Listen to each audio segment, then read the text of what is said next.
حضرت سیدنا امام احمد بن حنبل رحمۃ اللہ علیہ گھر میں تشریف فرما ہے، دروازے پر کھٹکا ہوتا ہے، آپ کے صاحبزادے ہیں عبداللہ، آپ کا اسم مبارک ہے، صاحبزادے کو کہتے ہیں کہ بیٹا جا ذرا باہر دیکھ تو صحیح کون آیا ہے۔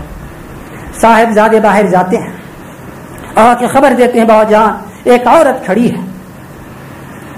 آپ سے ملاقات چاہتی ہے۔ آپ نے کہا کہ لا بلاؤ، اجازت دیے، وہ اندر تشریف لاتی ہے، سلام کہہ کر نقاب میں ہے، برقعے میں ہے، صرف آنکھیں ان کی نظر آ رہی ہیں، متنقبہ متحجبہ، آپ دو زانوں حضرت امام احمد بن حنبل کے پاس سلام کر کے بیٹھ جاتی ہیں اور کہتی ہیں اے امام ایک دو سوال میں آپ سے کرنا ہے۔ پوچھو بی بی کیا بات ہے؟ وہ اپنا قصہ کہتی ہیں کہ حضرت میں جزمعاش ہوں، شدائد زمانہ کی میں شکار ہوں، میں سوت کاٹتی ہوں، روئی سے تاگا بناتی ہوں اور تاگا بیچ کر میں اپنا پیٹ پالتی ہوں، میرا حق لق دیکھتا ہے، میں رات میں سوت کاٹتی ہوں، اتنی میری غربت ہے، اتنا میرا فقر ہے کہ چراغ میں اتنا تیل نہیں ہوتا کہ رات بھر جل سکے، کچھ دیر جلتا ہے چراغ، میں کچھ سوت کاٹتی ہوں اس میں اور اس کے بعد میں وہ چراغ کی روشنی ختم ہو جاتی ہے کیونکہ تیل ختم ہو جاتا، اتنے پیسے نہیں ہیں کہ اس چراغ کو میں بھر سکوں، رات بھر وہ روشنی دے سکے اور میں اس میں سوت کاٹتے بیٹھوں، اور اس سوت کاٹنے کو میں دوسرے دن مؤخر بھی نہیں کر سکتی،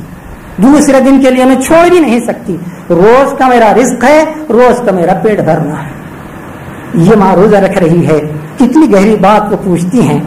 یہ بات ہے جب چراغ بجھ جاتا ہے تو اے امام میں باہر گھر کے آ جاتی ہوں اور چاند کی چاندنی میں وہ سوت میں ڈوبتی ہوں۔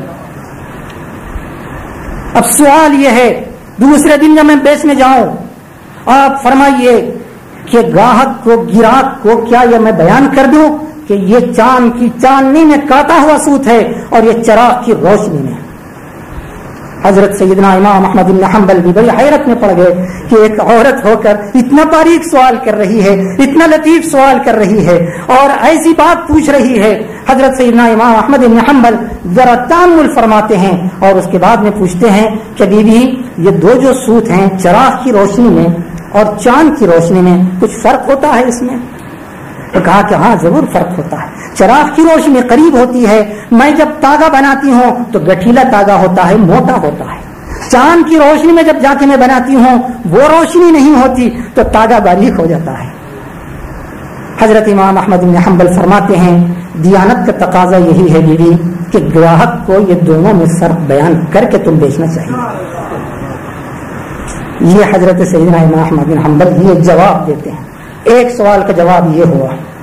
دوسرا سوال کرتی ہیں، معلوم ہوتا ہے اپنے والد کا تھا یا خود ان کی ذات کا تھا یا کس کا تھا پتہ نہیں، کیونکہ ایک واقعہ شاید انہوں نے پڑھا ہوگا، حضرت عمران بن حسین ایک مشہور صحابی ہیں، 30-32 سال تک وہ مفلوج بستر پر پڑے رہے ہیں، نہ ہاتھ کام کرتا نہ پیر کام کرتا ہے۔ آپ کی اہلیہ محترمہ اتنی سعادت مند ہیں اور اتنی جو ہے وہ فرما بردار ہیں کہ ان کی خدمت کرتی ہیں، لیکن حضرت عمران بن حسین رضی اللہ عنہ کے چہرے مبارک جب دیکھو ایسا چمکتا ہے جیسے چودھویں کا چاند چمک رہا ہے۔ صحابہ پوچھتے ہیں کہ اے عمران تم اتنے دن سے بیمار ہو لیکن تمہارے چہرے پر بیماری کا کوئی اثر نہیں ہے، کیا بات ہے چہرے پر جو ہے یہ بیماری کے اثرات نہیں؟ یا ہم کو اگر ایک وقت اجازت ذرا زائد ہو جائے تو ہمارا چہرہ سوکھ جاتا ہے،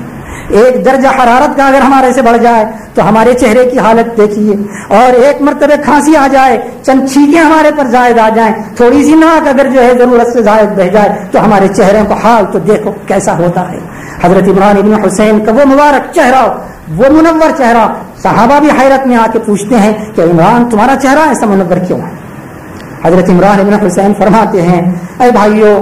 اللہ نے میرے پر بیماری نازل فرمائی ہے، بیماری بھیجی ہے، میں اللہ کا ہدیہ سمجھ کر اس کو میں نے قبول کیا ہے، کبھی آہ نہیں کی، کبھی شکوہ نہیں کیا۔ اللہ سبحانہ و تعالیٰ نے میرے پر یہ انعام کیا ہے، رات اور دن عرش سے فرشتے آتے ہیں اور میں ان سے مصافحہ کرتا ہوں. مصافحہ کا صدقہ یہ ہے کہ میرے چہرہ پر جو ہے کبھی مرجھایا نہیں گیا ہے, کبھی پلساہٹ طاری نہیں ہوئی ہے, اور نہ کبھی جو ہے مرض کا اندازہ آپ اس سے کریں گے. یہ واقعہ چونکہ حضرت کہ وہ جو خاتون آئی تھی وہ پڑھی ہوئی تھی, تو دوسرا سوال حضرت امام احمد بن حنبل رضی اللہ عنہ سے یہ کہتی ہیں کہ اے امام, اگر کوئی شخص بیمار ہو جائے اور شدت مرض سے آہ کھینچے, کیلے اور کنارے اور شدت علم سے چیخ و پکار کرے, کیا اللہ سبحانہ و تعالیٰ کی بارگاہ میں شکوہ متصور ہوگا؟ یہ دریافت فرماتی ہے. حضرت امام احمد بن حنبل تأمل فرماتے ہیں, تھوڑا سا تأمل فرما کر یہ کہتے ہیں کہ بی بی اللہ کی بے پایا رحمت, بے پایا کرم اور اس کے جو احسانات ہیں, ان احسانات کے پیش نظر میری یہ رائے ہے کہ اگر کوئی شدت مرض سے اور جو ہے شدت علم سے اگر کوئی کنارے اور کوئی پکارا کرے اور چیخ کرے, تو اللہ سبحانہ و تعالیٰ اپنے کرم سے اس کی چیخ و پکار اور آہ و بکا کو